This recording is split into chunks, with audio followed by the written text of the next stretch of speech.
আমার কোনো ভাই নাই, আমরা দুই বোন। আমার বড় বোন ডক্টর, আমি LLB পড়তেছি, আমি 3rd ইয়ারে, আমার ফাইনাল ইয়ার চলে। আমি ইউনিভার্সিটি অফ লন্ডনের আন্ডারে পড়তেছি। আমি নিজেই আসছি, তারা আমাকে খুব সহযোগিতা করছে, তারা আমাকে খুব আন্তরিকতার সাথে দেখছে বলে আমি খুব তাড়াতাড়ি খুব ইনফরমেশন পেয়ে গেছি।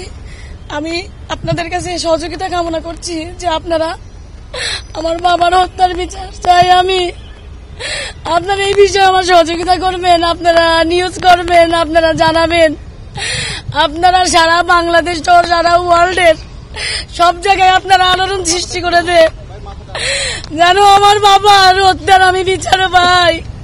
কারা করেছে, কেন করেছে, এর সুষ্ঠু তদন্ত চাই এবং আমি এর শেষ পর্যন্ত দেখতে চাই যে তারা কেন করেছে, কি জন্য করেছে। আমি বিচার চাই, আমি বিচার চাই, আমি দেখতে চাই তারা যেন আমার সামনে তাদেরকে ক্রসে দিয়ে ফাঁসি দিয়ে মারা হয়েছে আমি যেন দেখতে চাই।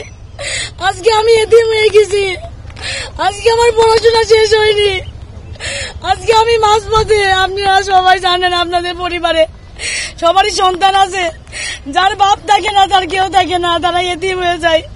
যতই কাছের আত্মীয় আপন মানুষ এই থাকো, বাবাই বাবার মতন কেউ হয় না। আমার বাবা অনেক স্বপ্ন নিয়ে আমাকে এখানে পড়ার জন্য ভর্তি করেছে।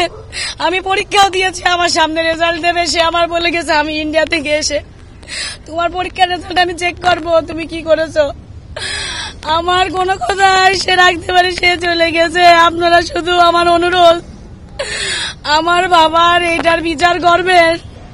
একটা সময় 14 বছর আমার বাবা বিভিন্ন মিথ্যা মামলার হুমকিতে বলিয়ে থেকে যখন আমি অনেক ছোট তখন আমার বাবার কাছে পাইনি। যখন আমার একটু বুঝ হয়েছে, আমি যখন একটু বুঝ, তখন আমার বাবাকে আমি কাছে পেয়েছি, এখন আমি হারিয়ে ফেললাম।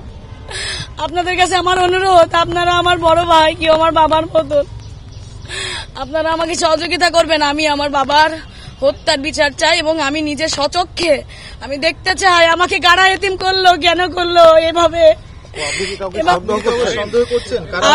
স্থানীয় পর্যায়ে তিনজনকে গ্রেপ্তার করা হয়েছে, তার মধ্যে একজন আনোয়ারুল, একজন ফয়সাল। এদেরকে এরা আপনাদের আমি চিনি না, কিন্তু আমি চিনতে চাই এবং আমি হারুন স্যারকে আমি বলে এসেছি যে আপনি আইডেন্টিফাই করেন কেন এরকম হলো, কারণ আমি ল পড়তেছি, আমিও কিছু আইনের নিয়ম জানি।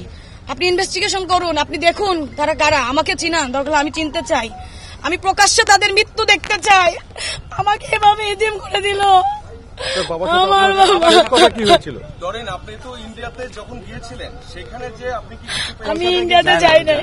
আপনার বাবার সাথে আপনার সর্বশেষ কি কথা হয়েছে, আপনার পরিবারের কি কথা হয়েছিল সর্বশেষ? আমার সাথে সর্বশেষ তার ভিডিও কলে কথা হয়, সে বলে আম্মু আমি ইন্ডিয়ায় যাচ্ছি, আমি 2 দিনের মধ্যে চলে আসবো, তোমার দাঁতের ডক্টরের কাছে দেখানোর কথা, তোমার 2 দাঁতের সমস্যা, আমি এসে আমি নিয়ে যাবো, তুমি যেও না।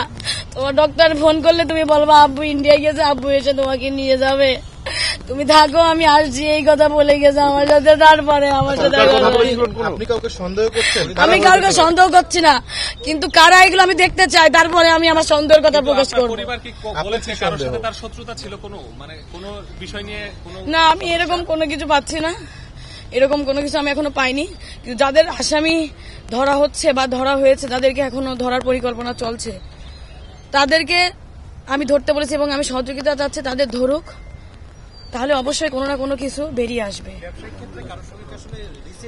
আমি কোনো কিছুই জানি না, আমি জানলে আমি তো তাহলে জেনেই যেতাম। আমার বাবা, আমি কি চাইবো?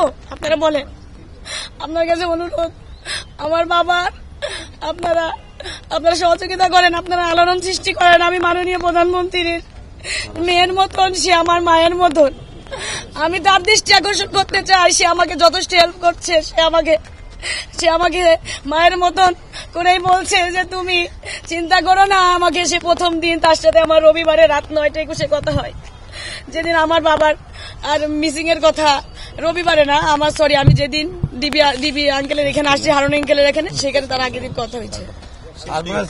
প্রধানমন্ত্রীর হস্তক্ষেপ কামনা করছি, সে করছে। প্রধানমন্ত্রী আমার আশ্বস্ত করেছে, আমি ইনভেস্টিগেশন চালাচ্ছি, আমি সব রকম চেষ্টা করতেছি।